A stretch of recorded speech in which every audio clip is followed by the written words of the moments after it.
Diputada, se denuncia de que hay crisis en el sector educativo público, entiéndase escuelas, colegios y universidades. ¿Cómo dimensiona Frente Amplio si existe o no esta crisis? Bueno, nos preocupa realmente el estado del sistema educativo en Costa Rica. Creemos que para este gobierno no ha sido una prioridad. Si vos te das cuenta, deciden recortarle a la educación pública para seguridad, lo que por cierto es muy simbólico. No cree en las universidades públicas, así que es muy probable que intente pujar el FES hacia la baja. Nos preocupa también la agenda presupuestaria para el MEP, la agenda que tiene que ver con las condiciones laborales de los docentes, del cuerpo administrativo. De cara a la ley marco de empleo público, los profesores son de los grupos que más van a salir afectados con precarización de sus sueldos, de sus puestos.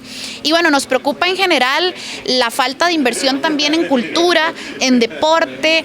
Si algo está claro es que para este gobierno la educación, la cultura y el deporte no son una prioridad.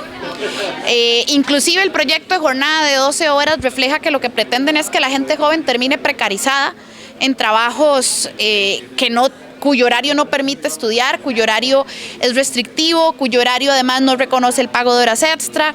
Es una precarización a todos los niveles, desde el aparato educativo hasta el mercado de trabajo. Diputada, la denuncia de las federaciones de que el gobierno por primera vez en muchas décadas impone índices de rendimiento a las universidades públicas, ¿cómo interpretan ustedes esto?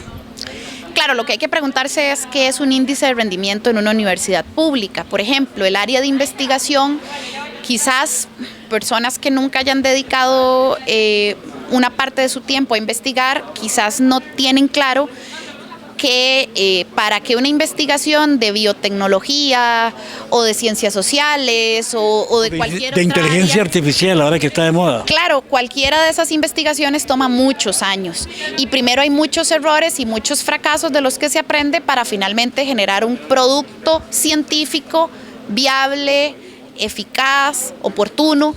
Entonces, a mí me preocupa cuando los gobiernos intentan leer la inversión de las universidades públicas como si fueran maquilas, ¿verdad? No son maquilas, están produciendo conocimiento y la producción de conocimiento no siempre es una producción lineal, es una producción en donde hay avances, retrocesos, idas, venidas y de ahí se avanza.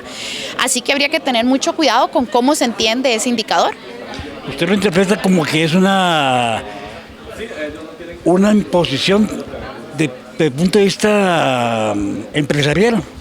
No estoy diciendo que no hayan indicadores deben haber, pero tienen que construirse entendiendo qué es una universidad pública. Y una universidad pública no es una maquila, es un centro de educación en donde además se produce conocimiento y la producción de conocimiento y la generación de habilidades no es un proceso lineal. Entonces, la ruta planteada en el sector educativo por el gobierno como que desconoce o no interpreta bien a las universidades. En general el sistema educativo, yo creo que la ruta de educación del gobierno además es una especie de mito que todo el mundo menciona, pero cuyo documento finalmente especificado no se ha hecho público. Entonces es una ruta de educación como que suena panfleto, pero no ha logrado explicar el ABC de esa ruta de educación en general, no solo de la SU. Hablo de las escuelas, de los colegios. Justamente he pasado varias semanas visitando colegios y me doy cuenta del abandono en el que se tiene el sistema educativo en este país. ¿Cuál es el condimento que usted pediría al gobierno para que esta negociación llegue a un puerto eficaz y eficiente?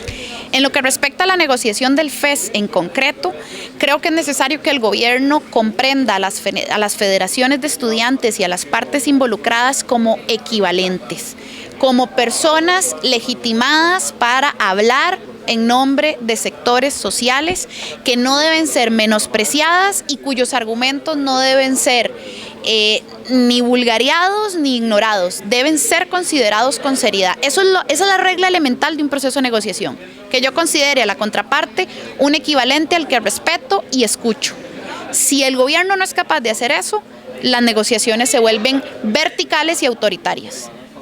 Para concluir, ¿hay alguna amenaza de que la educación pública, como usted lo dice, universidades y escuelas y colegios, vaya camino o hay un intento de privatización? Yo creo que desde hace muchos años hay un intento de desmantelar el sistema educativo porque quieren jóvenes que no sean pensantes, quieren jóvenes que no conozcan sus derechos. Por ejemplo, del programa de cívica me contaba un docente hace unos días que se eliminó el código de trabajo. O sea, quieren estudiantes que salgan sin ni siquiera saber cuál es el código de trabajo y sus derechos básicos.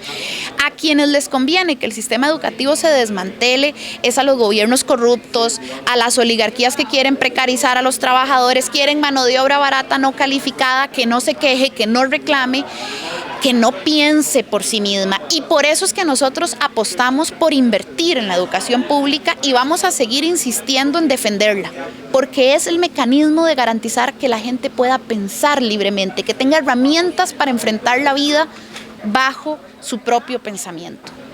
Bueno, ¿y el camino para llegar al 8%, que se cumpla eso? Requiere de una negociación sensata en donde las partes se comprendan como equivalentes y que haya respeto. Pero lo que no puede decir aquí el gobierno es que no hay plata. Eso no lo puede decir, porque es lo mismo que dice de la caja y sin embargo le aprobamos fondos para la caja y no se los pasó. Ahí tiene el ministro de Hacienda una buchaca de plata que no le da la gana ejecutar en nada, porque no quiere. Bueno, no pueden decir que no hay recursos, es que no quieren ponerlos a funcionar.